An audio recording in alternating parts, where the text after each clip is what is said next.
bara in karkada harshe na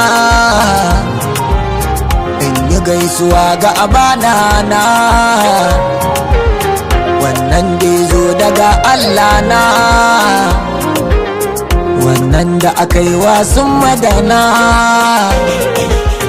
mai hudi da shi su uban masana a alal kuma sayyidina makurar iko kuma hujjatuna